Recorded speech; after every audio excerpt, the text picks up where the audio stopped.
So the Colts have Fever players out. Sophie was not there, but they give everyone jerseys, and Caitlin Clark, grew up in Iowa, is a Chiefs fan, refused to wear the Colts jersey. She just held it up like this.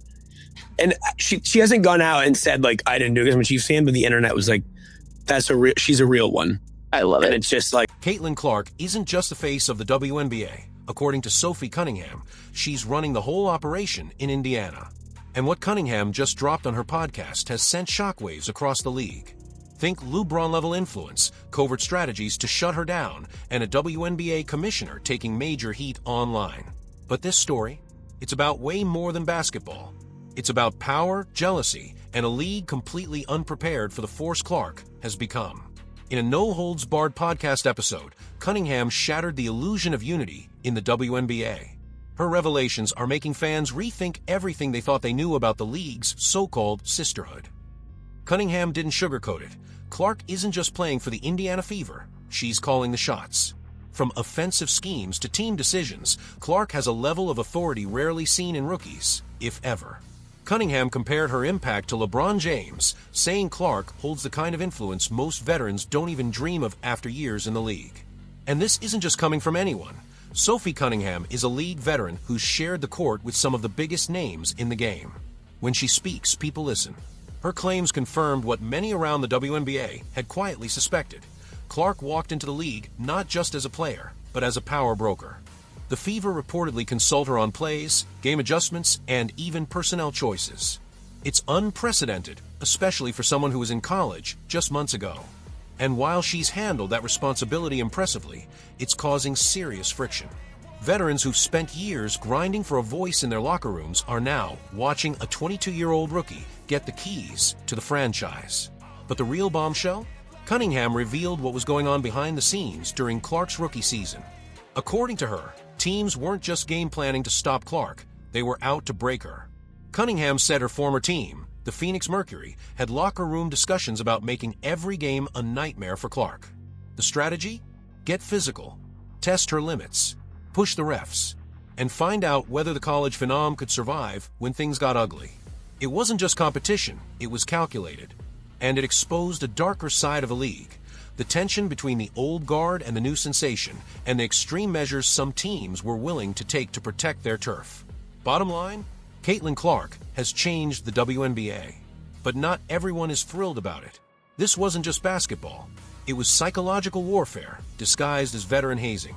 According to Sophie Cunningham, players on the Phoenix Mercury weren't simply trying to welcome Caitlin Clark to the league with tough defense. They were actively plotting to break her down. In locker rooms, Cunningham says there were open conversations about testing Clark, knocking her around, and making sure she understood that the WNBA wasn't about to roll out a red carpet just because she brought millions of new fans and corporate sponsorships with her. Cunningham didn't name names, but she made one thing clear. This wasn't just a few isolated players acting on emotion. It was a coordinated effort by multiple veterans who felt threatened by the spotlight, by the money, and by the fact that a 22-year-old rookie had become the league's biggest story overnight. Think about that. While Clark was being hailed in the media as the future of women's basketball, she was stepping into arenas where opponents had literally game planned how to rattle her, physically, mentally, emotionally. And the hits she took on the court? They weren't just hard fouls or part of the game. They were targeted, intentional, designed to send a message. You don't just walk into our league and take over. Veterans wanted to see if Clark would fold under pressure. Was she the real deal? Or just another hyped-up college star not built for the pros? Cunningham's confession validated what fans had been saying all season. Clark wasn't being treated fairly, and much of the league was out to humble her. The moment everything changed, then came the moment that turned Cunningham from teammate to Clark's unofficial bodyguard. During a heated Fever versus Mercury matchup, tensions boiled over. Clark got tangled up in a rough, borderline dirty play, and Cunningham snapped. Cameras caught her jumping in, getting in players' faces, and physically stepping between Clark and the chaos. She wasn't just defending a teammate, she was sending a message. If you want to come for Clark, you're going through me first. The internet exploded. Clips of the incident flooded TikTok, Instagram, YouTube, and Twitter. Overnight, Cunningham went from respected player to viral sensation. Her follower counts surged from 400,000 to over 1 million, and brands started calling immediately. And even when the league slapped her with a $900 fine, she owned it. She called it the best $900 I've ever spent, a statement that instantly became a rallying cry among Clark's fans. Cunningham didn't ask for the enforcer role, but once she stepped into it, she owned it completely. Suddenly, she wasn't just another solid player. She became the one veteran willing to publicly stand up for Caitlin Clark in a league where most seemed determined to tear her down. Off-season fire. Cunningham versus the commissioner. Fast forward to the offseason, and Cunningham was far from done shaking things up. During a media interview, WNBA Commissioner Cathy Engelbert made a comment that rubbed a lot of people the wrong way. While praising the league's growth, she mentioned Caitlin Clark in the same breath as a $16 million boost, implying that the league deserved credit for the massive financial impact Clark had brought with her. Technically, she wasn't wrong, but the way she said it, it sounded like the league was claiming ownership of Clark's success, rather than acknowledging that Clark's star power was the reason those numbers exploded in the first place. Cunningham saw red. She took to Instagram and lit up Engelbert in a scathing post. No filters, no corporate polish, no holding back. Her message was simple: give Clark her credit. She earned it. She changed the game. And the league better start acting like it. Cunningham didn't just back her teammate. She called out the system. And in doing so, she added fuel to a conversation that's been simmering all season. Is the WNBA really ready for a star like Caitlin Clark? Cunningham versus the commissioner. A social media showdown. Sophie Cunningham didn't just critique WNBA Commissioner Cathy Engelbert, she unloaded. In an Instagram post that went nuclear within minutes, Cunningham called Engelbert the most delusional leader the WNBA has ever seen. The backlash was instant, and the internet lit up. Players, fans, and media personalities all jumped into the fray. Some hailed Cunningham as a truth teller who finally said what others were too afraid to say. Others thought she crossed a line, disrespecting league leadership in a way that could backfire professionally. But whether you agreed with her or not, you couldn't ignore her. The post was everywhere, and just like that, Engelbert was on the defensive, forced to address criticism from one of the league's most visible and increasingly influential players. Cunningham wasn't ranting just to stir up drama. She was furious.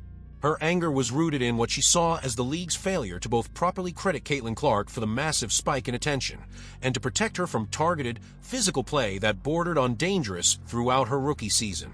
From Cunningham's perspective, Engelbert was too quick to attach dollar signs to Clark's name, and too slow to stand up for her as the league's breakout star.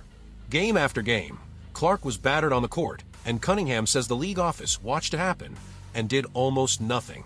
No accountability. No statement, no change.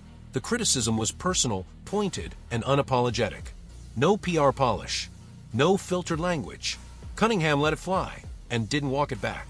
And in a league as small and tight-knit as the WNBA, going scorched earth on the commissioner is risky business. But Cunningham clearly hit breaking point. Silence wasn't an option anymore.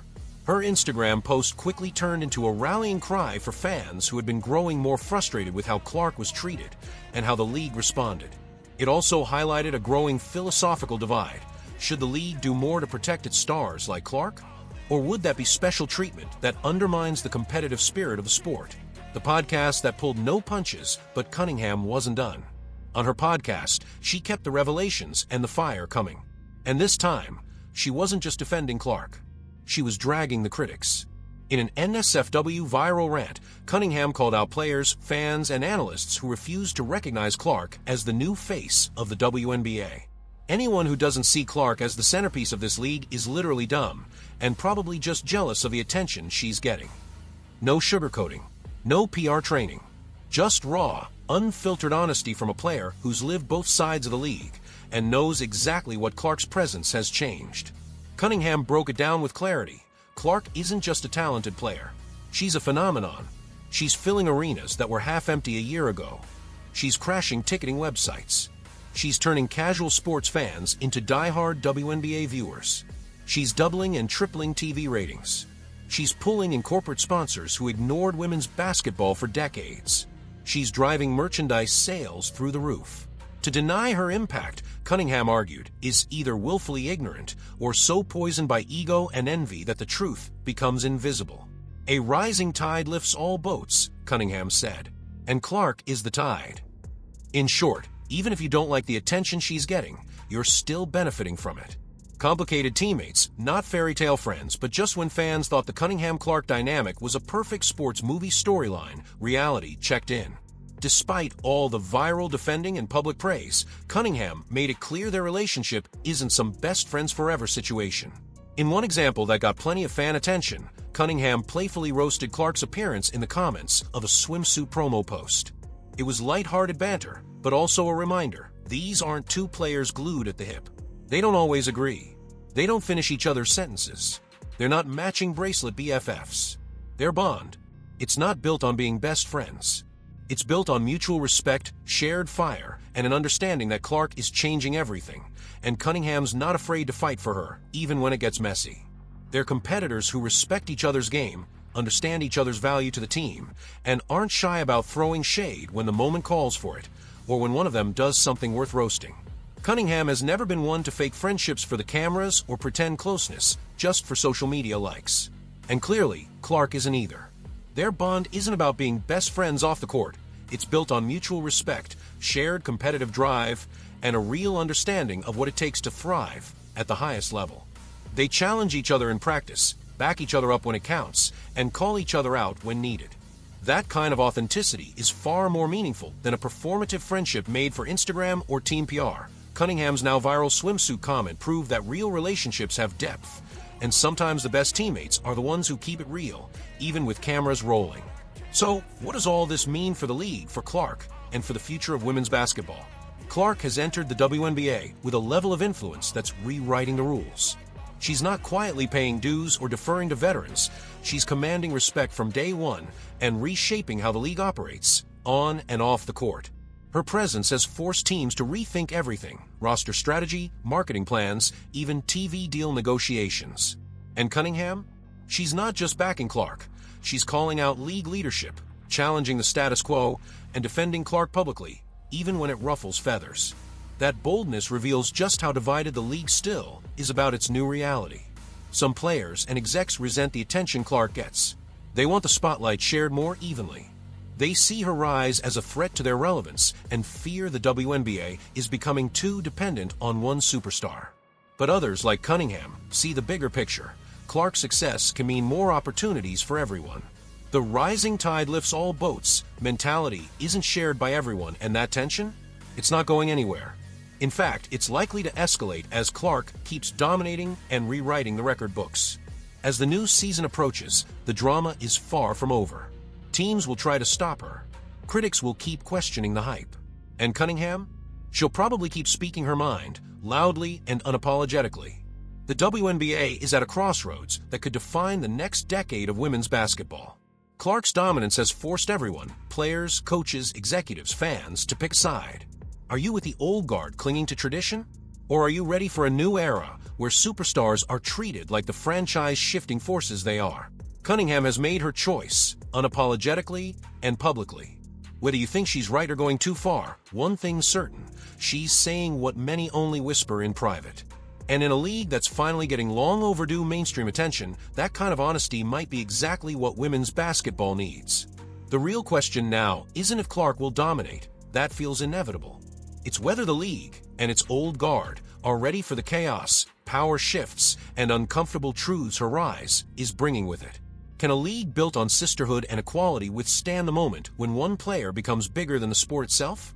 Cunningham seems to believe it can, but she's also ready to fight for Clark every step of the way.